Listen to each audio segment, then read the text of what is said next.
بسم اللہ الرحمن الرحیم۔ پیارے بچوں، السلام علیکم ورحمۃ اللہ وبرکاتہ۔ آج کا ہمارے پاس ٹاپک ہے ایرر یا غلطی۔ سب سے پہلے ڈیفینیشن کے مطابق an error is defined as the difference between the measure and the actual values,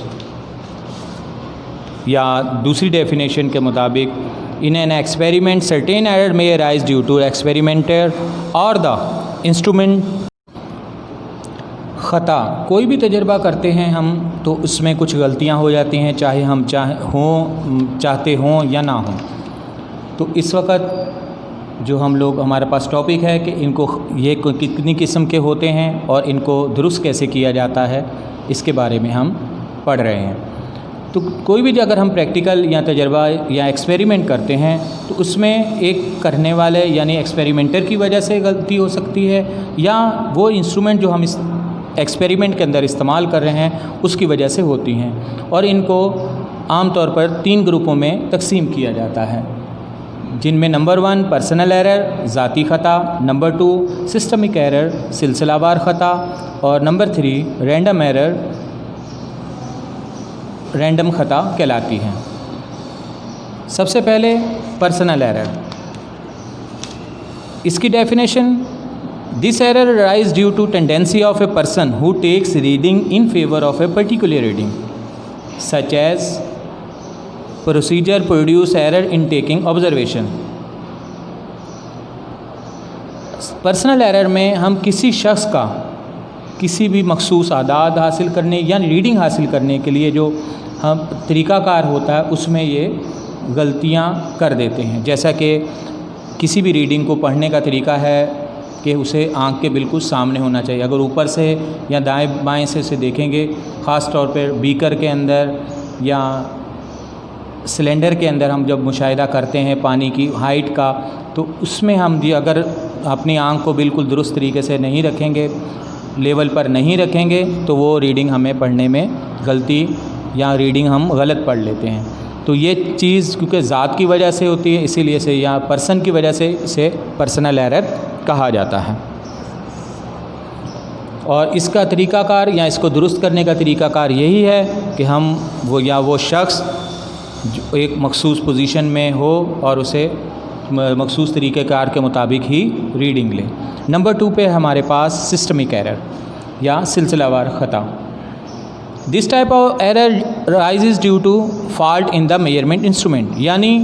جو پیمائشی آلات ہیں ان کی وجہ سے جو ہمارے پاس غلطی ہوتی ہے تو وہ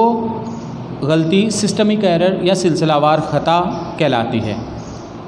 اور اسے زیرو ایرر کے نام سے بھی جانا جاتا ہے۔ یعنی اگر ہم کوئی آلہ جیسے کہ ورنیئر کیلیپر، مائکرومیٹر یا کوئی بھی سادہ اسکیل استعمال کر رہے ہیں، اگر وہ اس کی میئرمنٹ ایکوریٹ نہیں ہے، پلس میں یا مائنس میں ہے، یا ایم میں بھی فرق ہے، یا ایم کے بھی ڈگری کے اندر یا مزید درجوں میں فرق ہے، تو وہ ہم اس کا سب سے پہلے اس کو آبزرو کر لیتے ہیں اور وہ ریڈنگ نوٹ کر لیتے ہیں، اور اس کے بعد پازیٹیو یا نیگیٹو جو بھی ایرر ہوگا اس کے مطابق اس کے مروجہ طریقہ کار کے مطابق اسے درست کر لیا جاتا ہے۔ نیکسٹ ہمارے پاس رینڈم ایرر۔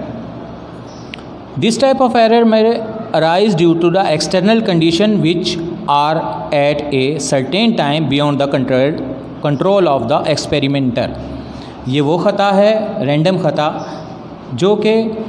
تجربہ کرنے والے کے کنٹرول سے باہر ہوتی ہے، جیسا کہ اگر کوئی ریڈنگ ٹمپریچر کی نوٹ کر رہا ہے جس جگہ پہ بیٹھ کے، باہر ہوا چلنے سے یا باہر کا درجہ حرارت بڑھنے سے اس چیز کا جس کی تجربہ کیا جا رہا ہے وہ درجہ حرارت بڑھ جاتا ہے تو اسے درست ریڈنگ نہیں ملے گی۔ اسی طرح وولٹیج کا اگر وہ مشاہدہ کر رہا ہے تو وولٹیج کے لو ہونے سے یا زیادہ ہونے سے بھی وولٹیج کی ریڈنگ غلط پڑھی جاتی ہے، اور اس کا نتائج بھی مختلف برآمد ہوتے ہیں،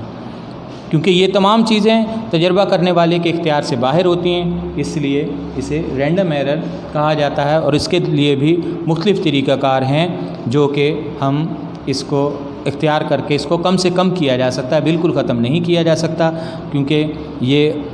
دائرہ اختیار میں آتے ہی نہیں ہیں۔ تو بچوں، یہ ہمارے پاس ایرر اور اس کے ٹائپس آف ایرر تھے اور اس کو درست کرنے کے طریقے تھے. اگر اس میں سے کوئی چیز نہ سمجھ میں آ رہی ہو یا اس میں سے کوئی سوال ہو تو آپ اس میں پوچھ سکتے ہیں. تو بچوں نیکسٹ ٹاپک ہمارے پاس ہوگا کنٹریبیوشن آف مسلم